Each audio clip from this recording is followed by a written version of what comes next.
Hey pre-calc students, in this video we will be studying something called rational functions, okay? Rational functions. Now, by studying them, here's what I mean. I mean that we're going to graph them, alright? However,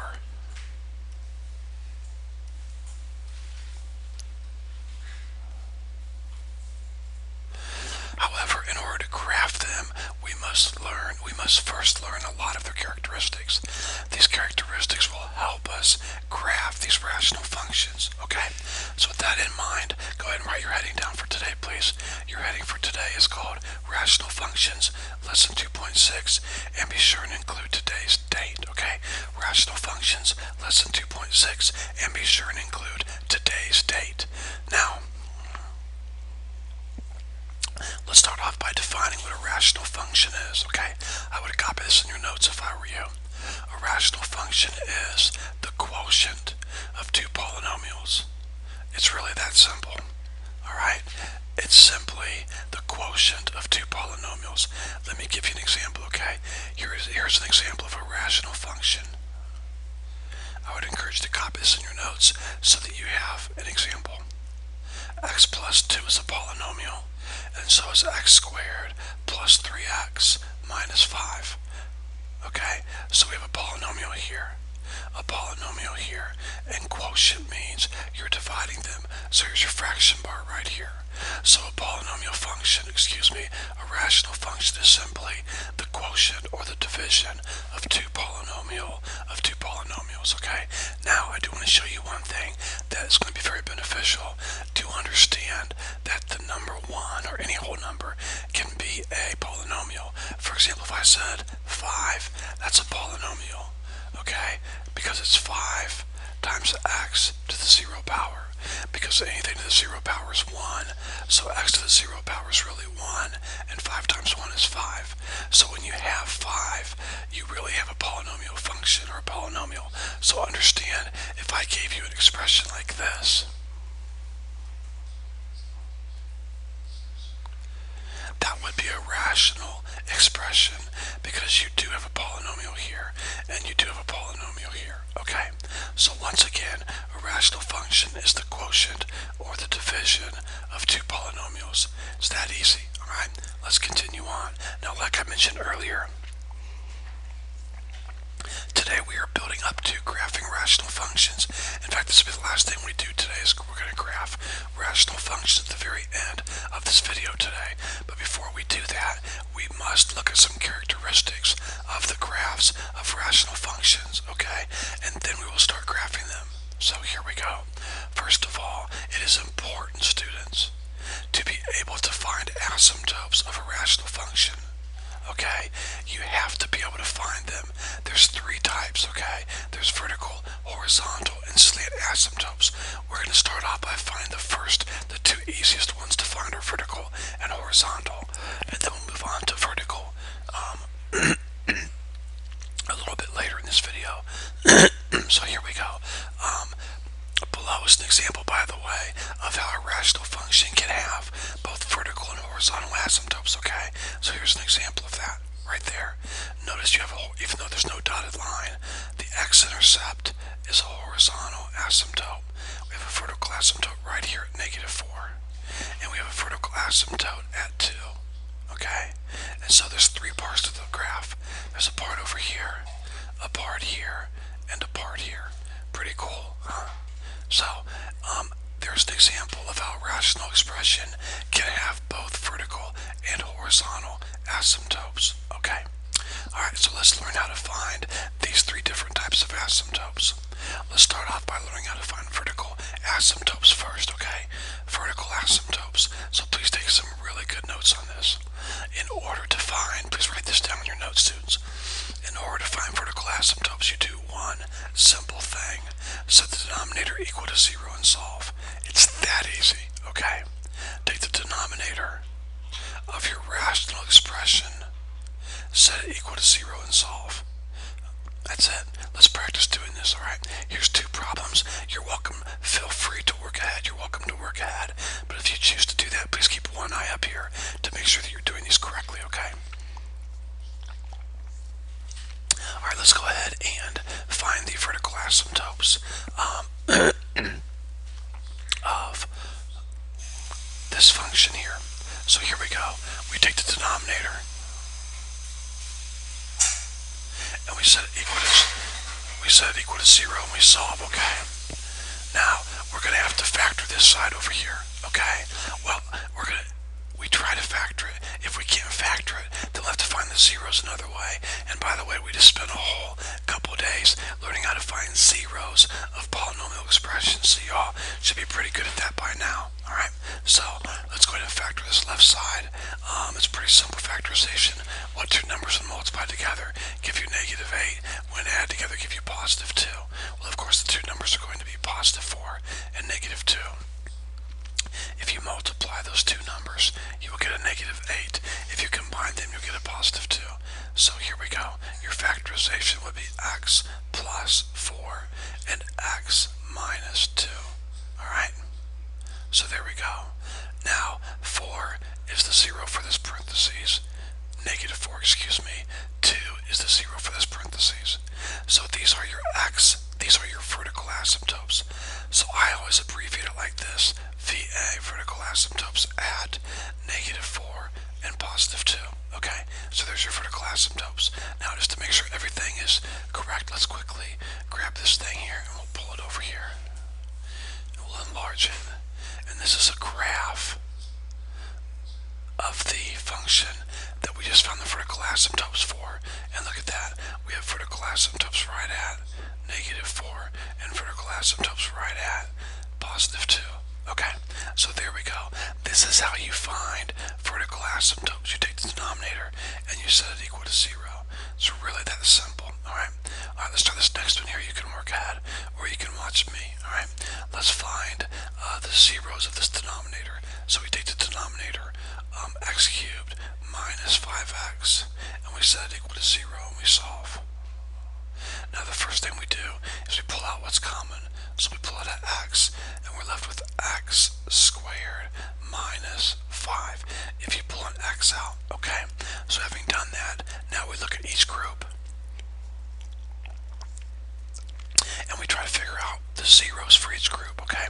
Well, for this group here, 0 is the number that makes this group a 0. So, 0, comma. Now for this group here, plus minus square root of 5 is the number that makes this parentheses a 0. Let me show you where I got that from, okay? Take x squared minus 5, set it equal to 0 and solve. Bring your 5 over and make it positive. Now take the square root of both sides. The square root of x squared is x. The square root of 5 is positive negative square root of 5. Okay, so there we go.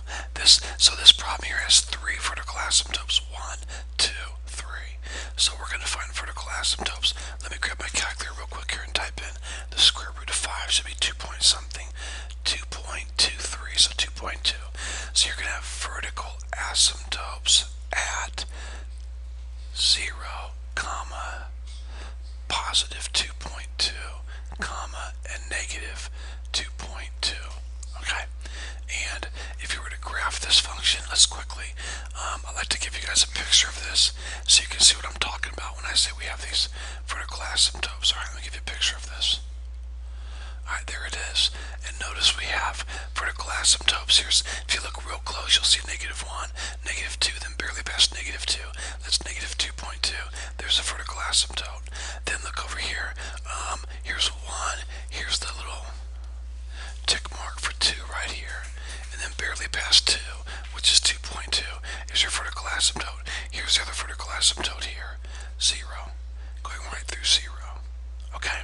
So, finding the vertical asymptotes is pretty simple, but it's very, very important when it comes to graphing these expressions, okay, students? So, do you understand how to find the vertical asymptotes? You take the denominator and you set it equal to 0, alright? Which really makes sense, guys, because you want to know where x is undefined and x is undefined where the denominator cannot be 0, because we know you cannot have 0 in the denominator, alright? Okay, moving on to the next, some more notes here. Now there are 2 scenarios in which a rational function has horizontal asymptotes. How many scenarios? 2. So please make note of that. And I'm going to show you both scenarios now. Alright, so here we go. Scenario number one. Listen carefully, students. If the degree of the numerator is the same as the degree in the denominator, then you have a horizontal asymptote at y equals lead coefficient over lead coefficient. Now I'm going to explain that a million times better in just a minute, okay? But for now, copy that down, please. I'm going to pause just a minute while you guys copy that down.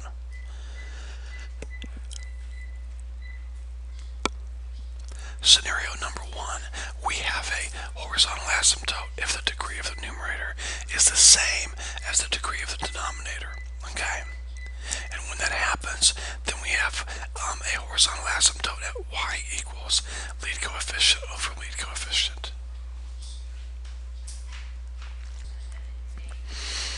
Okay, students, let's take a look at the second scenario. If the degree of the numerator is less than the degree of the denominator, then a horizontal asymptote exists at y equals 0. Okay? Please take a second and copy that down. You need both of these in your notes, students, okay? You need this one in your notes, and you need this one in your notes. Copy this down, please. If the degree of the numerator is less than the degree of the denominator, then a horizontal asymptote exists at y equals 0. Okay? Y equals 0.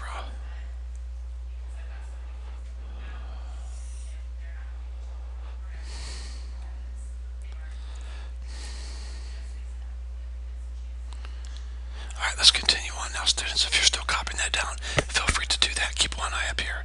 Now we're going to look at one example for both of these cases, okay? So two examples. One example for this scenario and one example for this scenario. So here we go. Let's take a look at this first example right here. Please copy this in your notes and let's take a look at it. Alright? I'll give you just a second to quickly copy that in your notes, and then we're going to take a look at it.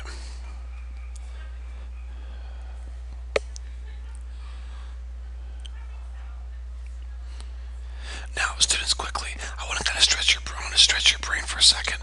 Let's forget that we're looking at horizontal asymptotes and pretend I asked you to find the vertical asymptote. If I asked you to find the vertical asymptote, you just learned about 3 minutes ago to take the denominator and set equal to 0 and solve. Now listen to me so very carefully, please, students.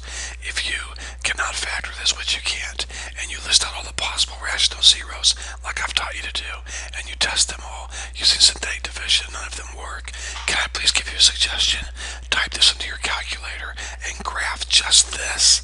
And remember how your grapher will show you the zeros. The x-intercepts are the zeros. We learned that last week, guys. You can type this into your grapher, hit graph, and everywhere the graph crosses, the x-intercept is one of your zeros.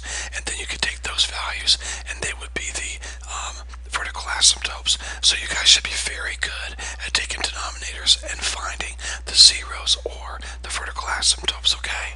That's really your job to know how to do that. Alright, now let's take a look at this. Let's pretend you just found the vertical asymptote, so you're done with that.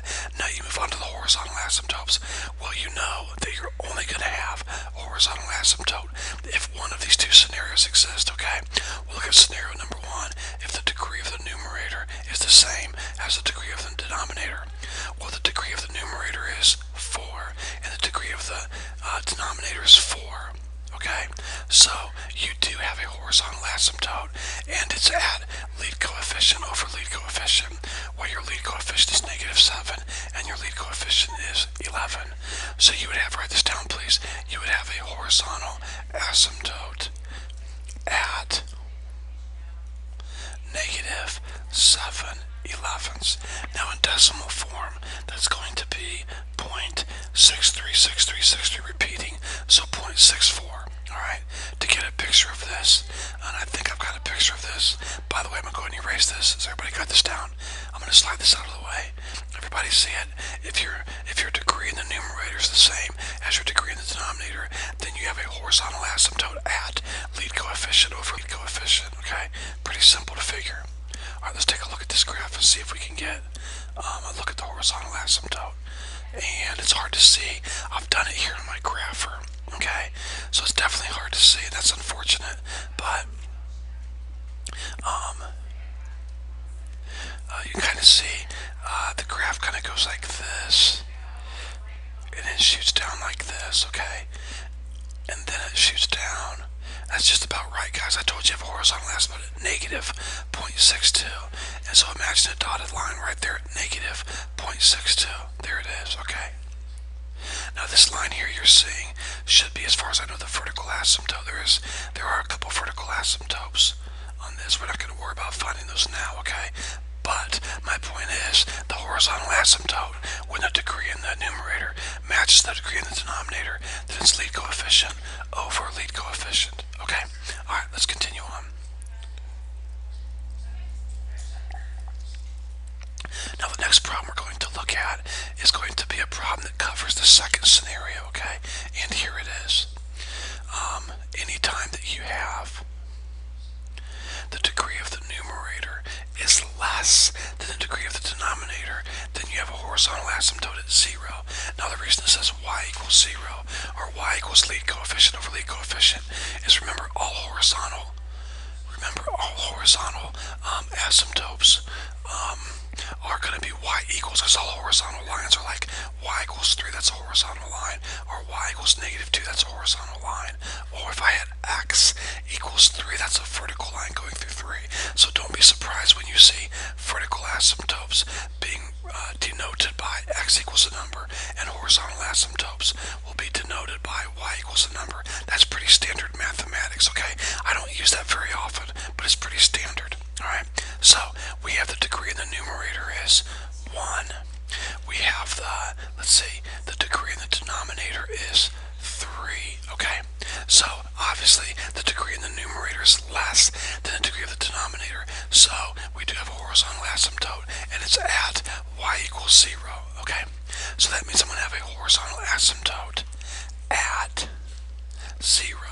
Or you're welcome to say a horizontal asymptote is at y equals 0.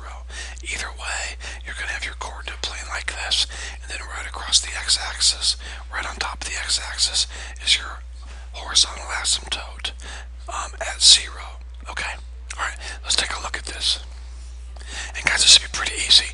All you have to do is notice that the degree in the numerator is less than the degree in the denominator, and right away you know that you have a horizontal asymptote.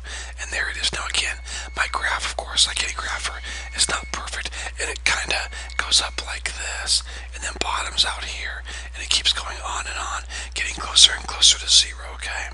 Same thing here. Now I do want you to make note of one thing in your notes, and it's really important that you write this down, okay? And I should have had it typed out, and I didn't. It's my fault, but I would write this down if I were you. Vertical asymptotes will never be crossed. Never be crossed, period. However, horizontal asymptotes will occasionally, sometimes be crossed, even though they're not supposed to be. And you're like, well, that's not consistent, Mr. Earhart. What good are horizontal asymptotes if they can be crossed? Well, you'll kind of recognize those problems. For example, let me show you one. Well, let me wait while you copy this down. Quickly copy this down, and then I will go ahead and show you an example. Vertical asymptotes never will be crossed. Horizontal asymptotes sometimes will be crossed, okay? Alright, let me show you an example. Back here earlier, we looked at a problem right here. This problem here. I think this was the one here. Let me see. No, this is not the example. And we might not have one, students, so we might not be able to find that. Hold on.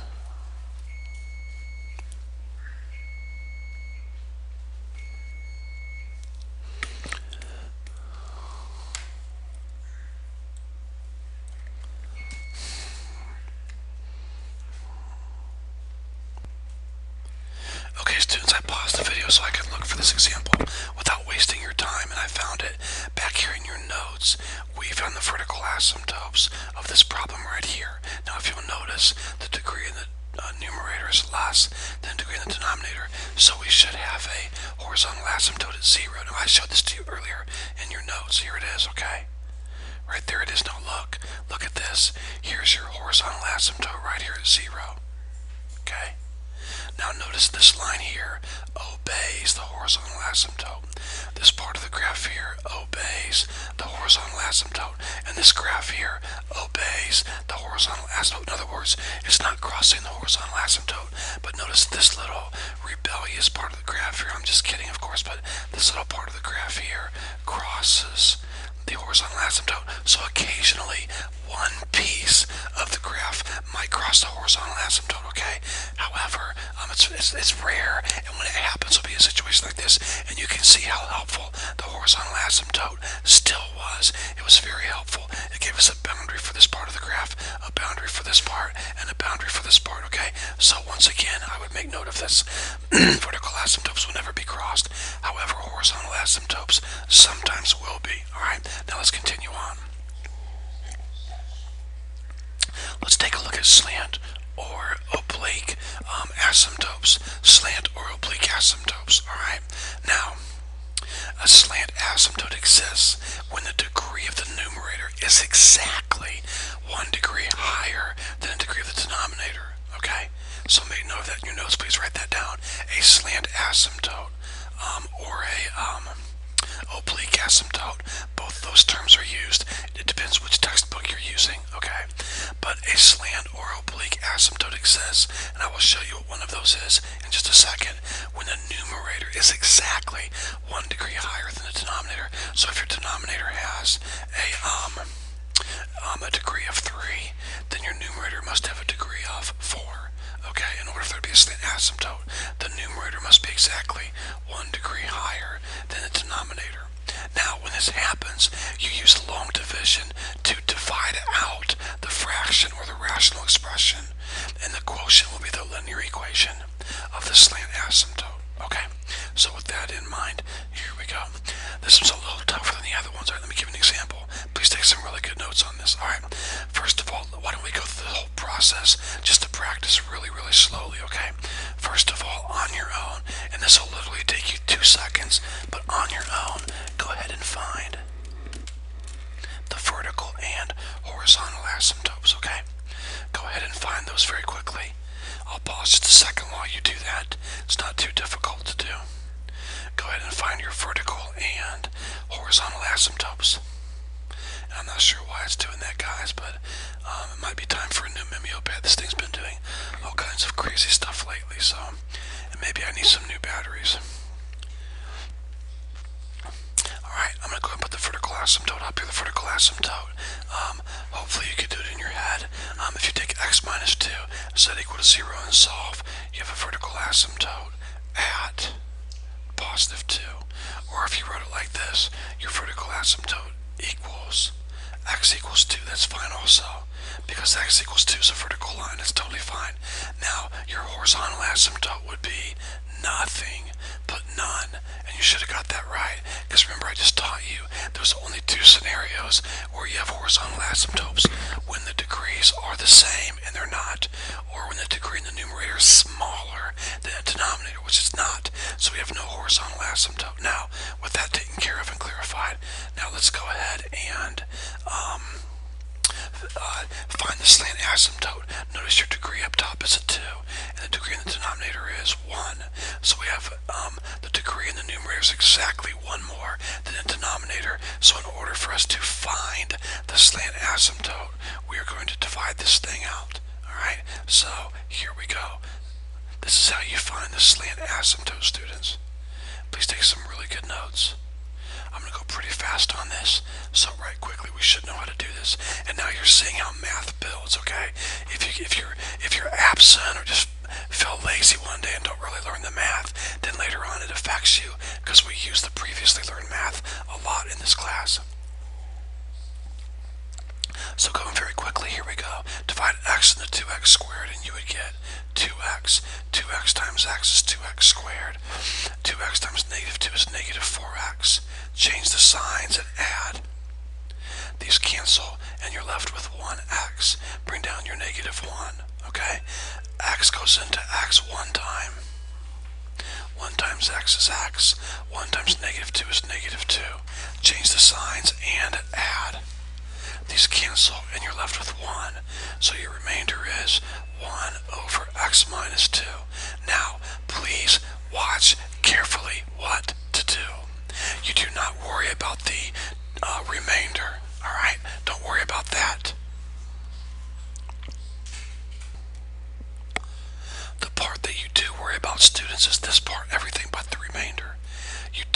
this and you set it equal to y. So why do you do that? Because now you have a linear equation. Okay, well, Mr. Earhart, what if you do this and you don't have a linear equation? Guys, think about it. You will always have a linear equation because if the degree here is 1 more than the degree here, then you're always going to have your highest degree here, and your answer will be 1 always. So you're always going to get a linear equation out. So there's your slant asymptote right there. There it is. So let me show you what you do with the slant asymptote. What you do is you take this slant asymptote right here, okay, and you graph that on a coordinate plane. So you have a slant asymptote right here. So, I mean, for me, students, the fastest way to graph this, I could use the slope-intercept method. And maybe that's what I'll do. You should know that very well from Algebra 1 and Algebra 2. You should be able to look at this equation and you realize, okay, y is by itself, so my slope is the number with the x, 2 over 1, and the constant term is my y-intercept, or b. So I go to my y-axis at 1, and then my slope is 2 over 1, so I rise 2, and I run 1. And there's your line. There's your asymptote. And make it a dotted line, okay? It's a dotted line because it's not really part of your graph. It's a boundary. Just like when you put vertical asymptotes on your graph, you use dotted lines, or for that matter, horizontal asymptotes, okay? So there we go. There's your slant asymptote right there. So now you know the graph does one thing over here and one thing over here. Quite often they'll do something like this. They're like a parabola, and all of a sudden it shoots real close off to the asymptote. And the same thing here. It might look like they're coming off like this, and then all of a sudden going like this very quickly. Now, I'm not saying they're always like that, but quite often they're like that, okay? And then sometimes you have vertical asymptotes mixed in there, horizontal asymptotes, all kinds of fun stuff, okay? So let's review. We have learned how to find the vertical asymptotes. We have learned how to find the horizontal asymptotes, and we have learned how to find the slant asymptotes. How do you find the vertical asymptotes? Take the denominator, set it equal to 0, and solve. That's it. Piece of cake. How do you find the horizontal asymptotes? Well, there's two scenarios. Scenario number 1, if the degrees are the same in the top and bottom, then you have a horizontal asymptote at 0. If the degree is lower in the top than the bottom, then you have I think I said that incorrectly, sorry. If your degrees are the same in the top and bottom, you have a horizontal asymptote at lead coefficient over lead coefficient. If the degree in the top is smaller than the bottom, then you have a horizontal asymptote at 0. And slant asymptotes would be when you have exactly 1 degree higher in the numerator, then you use lone division, divide it out, find the slant asymptote, and graph it. Okay, so there we go. Now, if you're a little confused on that, that's one of the good things about a video class. Go back and watch this again and review it if you need to. All right. Okay, moving on. Now, it's time now to take what we have learned and apply it to graphing rational functions. So if you like a little closure, I'm going to tell you right now, we are going to graph 3 functions. So 1, 2, 3, and we're done, okay? There are 3 basic steps I want you to use when you're graphing rational functions. Here they are. If I go too fast, just have the supervising teacher pause the video. Number 1, find all the asymptotes. Horizontal, vertical, slant, find them all. Step 2, find the x and y intercepts. Now, I've not taught you how to do that, but it's really, really simple, and I will show that to you later when we start doing that step. It's really simple, okay? In fact, you can probably figure that out on your own. Put a 0 in for x, get out the y's, put a 0 in for y, get out the x's, and it's pretty simple, all right? Then lastly, you want to evaluate x values on the left and the right sides of the vertical asymptotes. Be sure to include values that are really close to the asymptote so you can see whether the graph is shooting up or shooting down. And we've done this before, guys, with exponential and logarithmic functions. Remember, we had vertical asymptotes, and we talked about getting really close to the vertical asymptote. Not logarithmic, so those were horizontal, but exponential functions. When we learned those earlier this year, I taught you guys to get really close to the asymptote so you can see what the graph was doing. And it's the same thing here with these also. Okay, so with these 3 steps in mind, let's take a look at our first problem, okay? You are more than welcome to work ahead or not work ahead. That is totally up to you. But I'm going to go fast, so pause the video when you need to, okay? All right, here we go. Let's first of all take this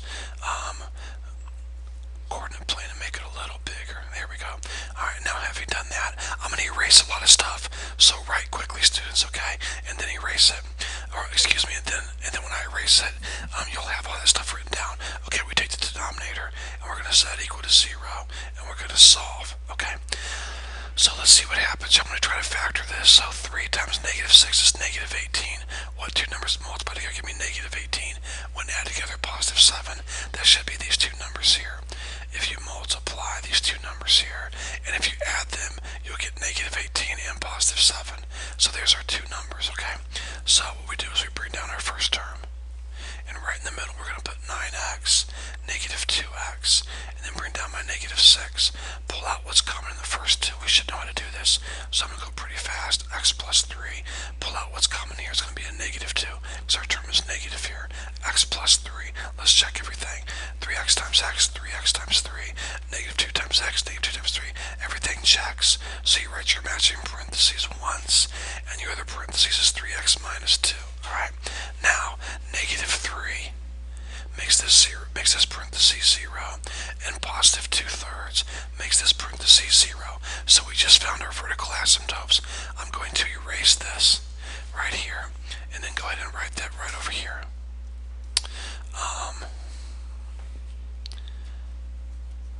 Vertical asymptotes at negative 3 and 2/3. Okay, alright, very good. Let's erase this, and now let's take a look at horizontal asymptotes, okay? The degree up top is exactly 1 more than the bottom, so I know I have a horizontal asymptote at 0. Alright, let's go ahead and plot these very quickly.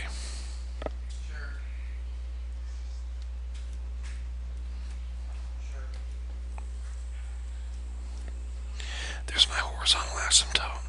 Now my vertical asymptote is a negative 3. So we have a vertical asymptote at negative 3, so I'll put that right here. I've got my horizontal asymptote at 0, my vertical asymptote at 3, and the vertical asymptote at 2/3, so positive 2/3. So you just kind of estimate that, students, on a test or a quiz. I will have you tell me where the vertical asymptotes are, so you won't have to, I'll know where they are. Okay, very good. Now, the next thing is to find the x and y intercepts, okay? So, that's really simple to do, guys. I mean, think about it. Everywhere there's an x, I'm going to put a 0. So here's my x's, and my y, my x is right here, alright? So everywhere there's an x, I'm going to put a 0.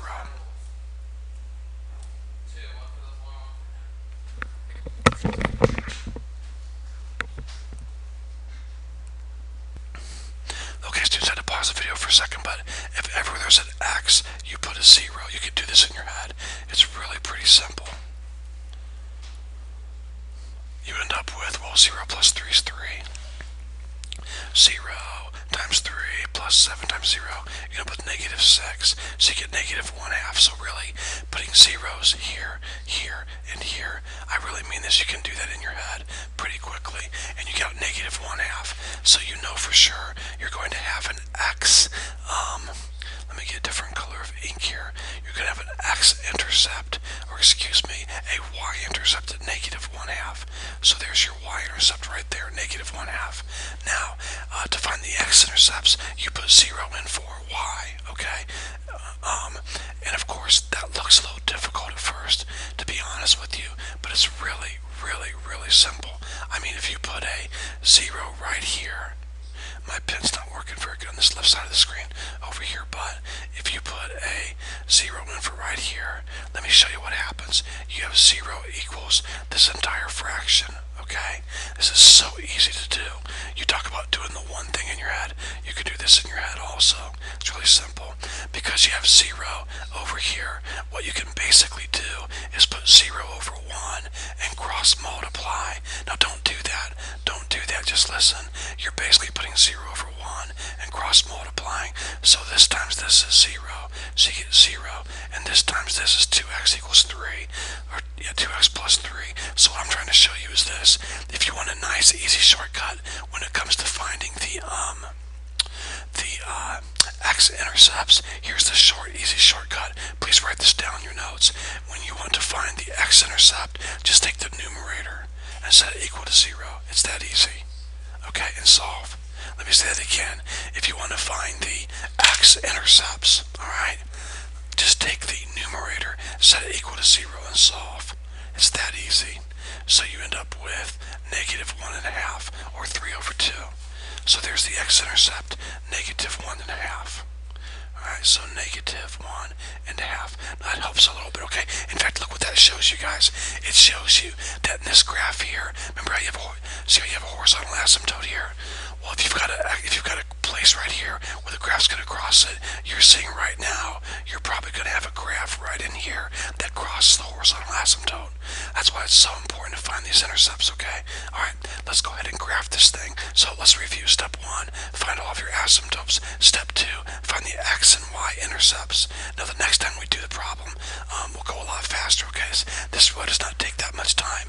Now, with the graphing calculator, if you'll type this whole expression into your grapher, this whole thing here, then you just simply use your table of values, okay? In fact, you don't even have to write a table of values like this. There's no need to even do that, okay? Because you'll just put the points right on your graph. So with the grapher, you want to use parentheses.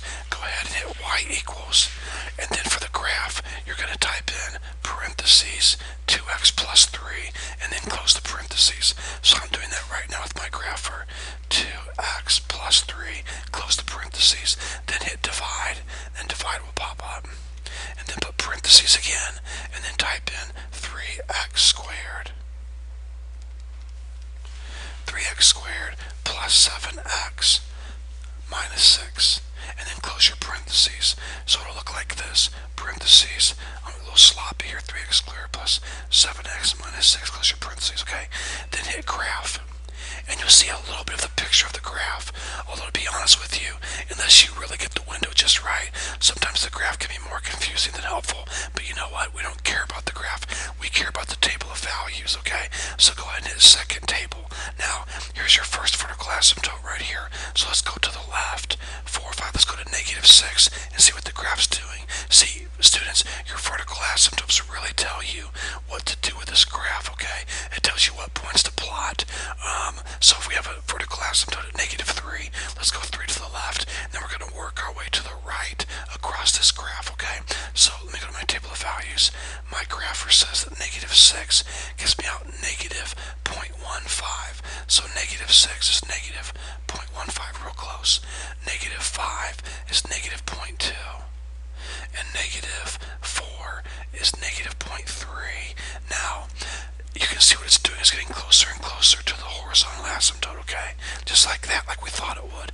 Now, if I go -1, -2, -3, then barely past this intercept, or this vertical asymptote, it's going to be -3.1. So I want to put that into my calculator and see what I get out, okay? So you go to second calculations, or second trace, and it says value. Let me say that again. You hit second trace, and then option number 1 is value. Hit enter, then type in -3.1. Hit enter, and you have -2.8. Alright? -2.8. And I think, unfortunately, because your teacher's getting very old and senile, I believe I put these points here on the wrong place. They should be below. Yeah, we were at -0.1, -0.2, -0.3. Sorry about that, students. And then -2.8, so about right here. So that gives us, guys, we're just sketching the graph, okay? There we go. And there we go. Pretty simple. Now, let's take care of the values in between here. So here's what I'm going to do. Okay, students, sorry, sometimes I have to pause the video, do things, and come back. So I'm not quite sure where I was, but anyways, let's go ahead and we want to plot the points between these two vertical asymptotes. That should make sense to you guys. So with my graphing calculator, real quick, I'm going to look at what I already know what point 0 is. 0 gives me out -1/2. So I'm going to go to -1 real quick. -1 gives me out a value of -0.1. So -1 is -0.1, so real low here. Let's see, -1. -2 gives me out +0.1. So about right here. Now, I'm going to type into my calculator. I'm going to get real close. Now, this line here, this red dotted line is 0.6. So I'm going to go to 0.5, okay? So second trace. use, I'm going to type in 0.5, and it gives me negative 2.3 rounded. So that means when I get real close to this, I'm at negative 2.3 down here. So that gives me a pretty good idea the graph's going to go like this. Come down here, that's good enough. Now, negative 1, negative 2, negative 3, so negative 2.9. Get real close to the asymptote, negative 2.9. And that's going to give me 2.6. So 1, 2, about right there. So we can kind of get a picture of the graph. It's doing this right here. So you can see the middle part of this graph actually crosses the horizontal asymptote, like I said it would earlier. Now, very quickly, let's finish this up. And this really will not take this long. I'm just explaining this stuff to you, but usually when you get pretty good at this, it doesn't take long at all. So I want my value for 1. 1 is at 1.25. My value for 2 is 0.35. My value for 3 is 0.21. So you can see the graph is getting closer and closer to the horizontal asymptote. And then, of course, I go barely past, I'll be honest with you, barely past 0.6. Would be 0.7, I guess. So we'll try 0.7 real quick, and that gives us 11. So at 0.7, we're way up here at 11 somewhere. So it gives me an idea this graph is shooting up like we all knew it would, getting closer and closer to the asymptote. And there we go. Let's move on. We have 2 more of these to do, okay? Let's take a look at this one right here. Now, first of all, let's deal with our vertical asymptotes, okay? So very quickly, x squared plus 6 minus 6. We're going to take the denominator and we're going to set it equal to 0, okay? So let's do that very quickly here.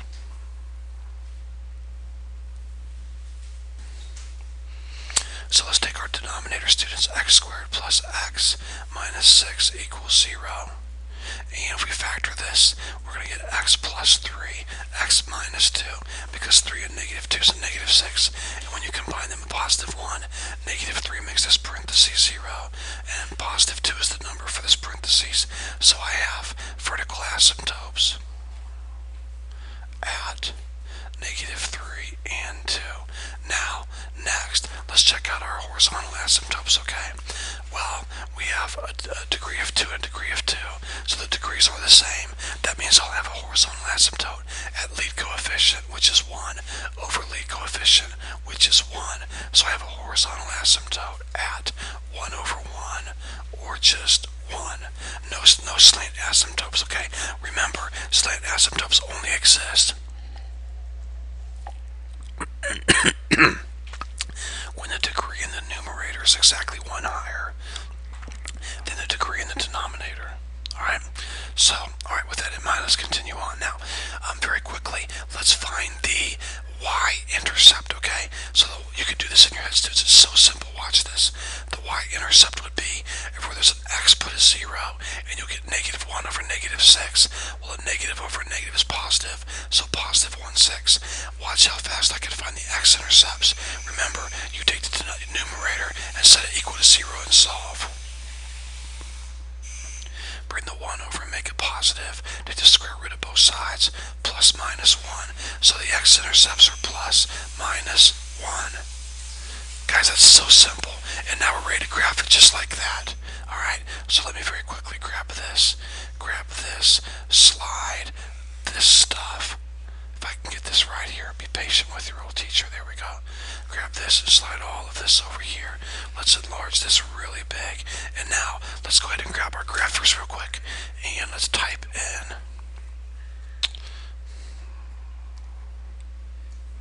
the function. And my grapher's moving a little slow here, so let's see if we can get this thing to speed up here. Alright, parentheses, x squared minus 1, close your parentheses.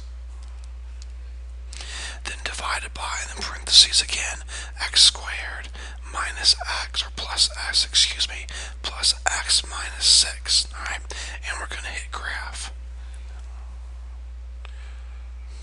Alright, and so here we go. Let's go ahead and get a look at what the graph's going to look like. First of all, I'm going to put my horizontal asymptotes on here. So my vertical asymptotes will be at negative 3. I'm going to go ahead and put solid lines, but they're going to be red. So it's easier to draw solid lines, and positive 2. So the red lines, if I can get those straight, the red lines are going to be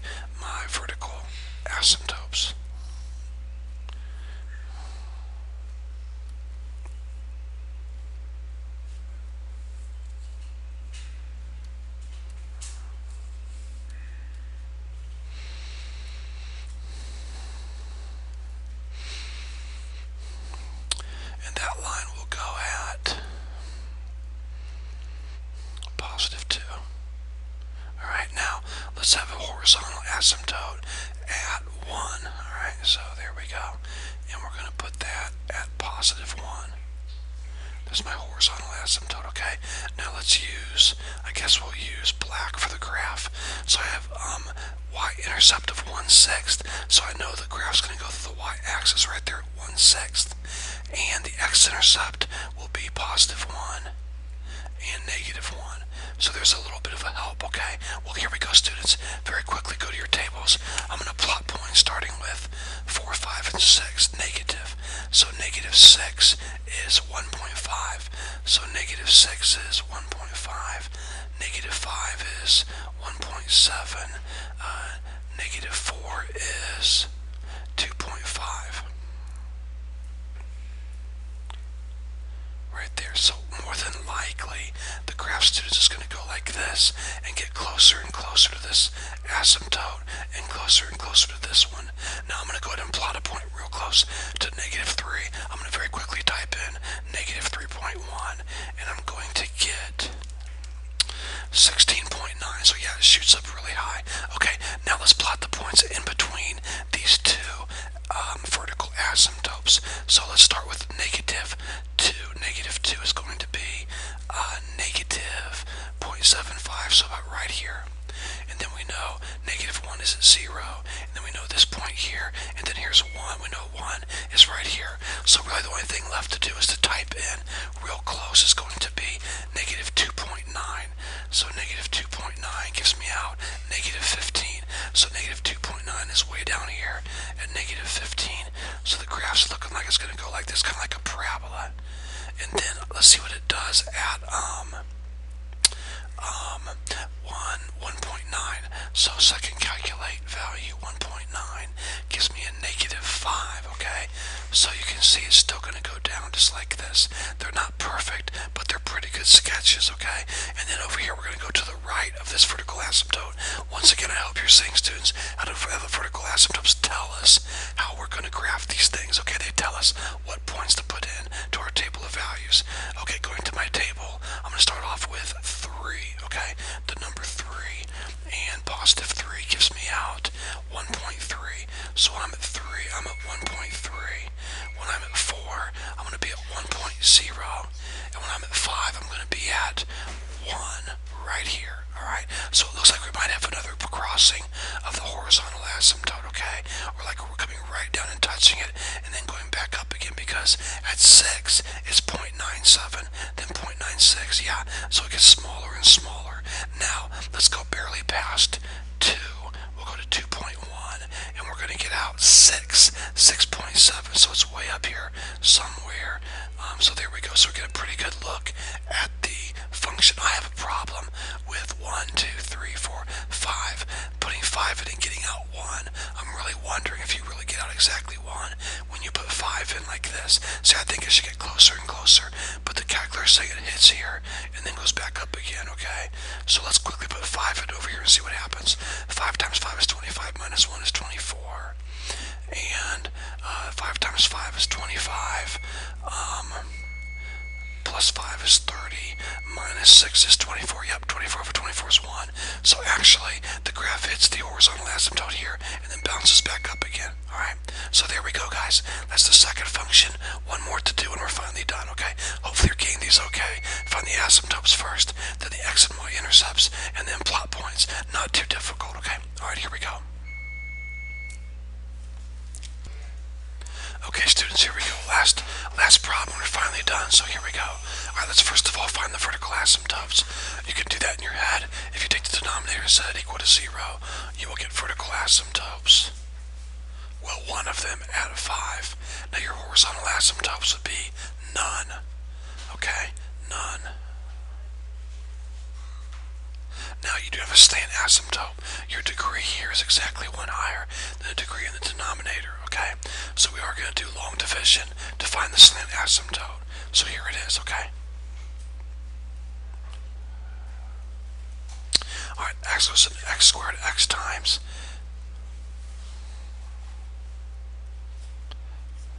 Change the signs. Add. X was a negative x, negative 1 time. Multiply we get negative x. Change the signs, add. Okay? And so there we are. And then of course, negative 1 times negative 5 is positive 5. Bring down to 0. And but we don't care about the remainder, so none of that matters, okay? Your remainder would be negative 5. We don't care about that. So here is your slant asymptote, okay? Right there. Your slant asymptote is y equals x minus 1, okay? Y equals x minus 1. There's your slant asymptote. Now let's find the x-intercept. Everywhere there's let's find the y-intercept. Everywhere there's an x, we're going to put a 0. Put a 0 and a 0. 0 squared minus 0 is 0. Over negative 5, 0 over 0 is 0. So we have a y-intercept of 0. Now for x-intercept, remember what to do. Take the numerator and set it equal to 0. It's going to be a little more complex. So I'm going to do this for you. Take the numerator, set it equal to 0. Pull out your x, and you're left with x minus 6. Okay? So 0 makes this group become 0. 6 makes this parentheses a 0. So you have x-intercepts at 0 and 6. Okay? Now I'm going pretty fast, but you can pause the video whenever you need to. Alright? Now, let me get this out of the way, and let's highlight this.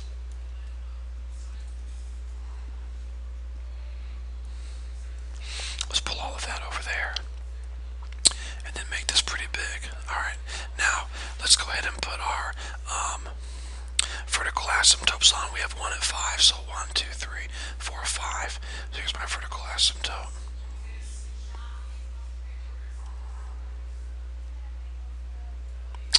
We have no horizontal asymptote. However, we do have a slant asymptote at y equals x minus 1. So my y-intercept will be negative 1, okay?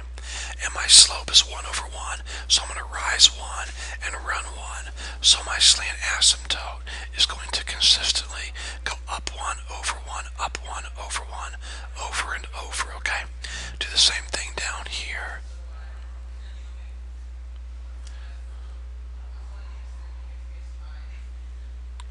There we go. There's your slant asymptote, okay?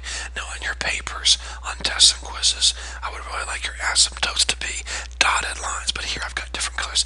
Unless you want to use different colored pens or pencils, that would be fine, okay? In this case, my asymptotes are in red. Now, let me change over to black, and what I have here, if I can get this thing to do right, what I have is a y-intercept of 0. It's my y-intercept, and x-intercepts of 0 and 6. 1, 2, 3, 4, 5, 6, okay? Now, here's your vertical asymptote, okay? So I'm going to plot some points to the left of my vertical asymptote, okay? So let me get my calculator out. Let's very quickly clear out the other equation that we had so there's no confusion. And then parentheses, x squared minus 6x, close your parentheses, divided by parentheses, don't forget your parentheses, x minus 5, close your parentheses. Alright, now let's go to our table. And let's see what we have here for some points. First of all, we're going to go to the left of 5, so 4, 3, 2, and 1. And let's see what we have here, okay? 1, 2, 3, 4. So at positive 4, we're going to be at 8. Alright? So positive 4 way up here at 8 somewhere. And then at 3, we're going to be at 4.5. 1, 2, 3, 4.5. And then at 2, we're going to be at 2.7. So about right here. And then at 1, we will be at 1.25, right here. So students, so far you can kind of see the graphs coming down and curling. I think you can kind of see it's getting closer and closer to the slant asymptote, okay? Also, if you could use your imagination and see this red line going up higher and higher, I think you see this black graph here getting closer and closer to the asymptote. Let's put in 1, 2, 3, 4. Let's put in 4.9 and get real close to the asymptote right here. So second calculations value 4.9. I'm getting out, yeah, 53.9. So it's going to go way up high when it gets real close, okay? So that's pretty much the idea of the graph. Now let me look at my table of values real quick here and see if we can find some other things here. Negative 1 is at negative 1.1.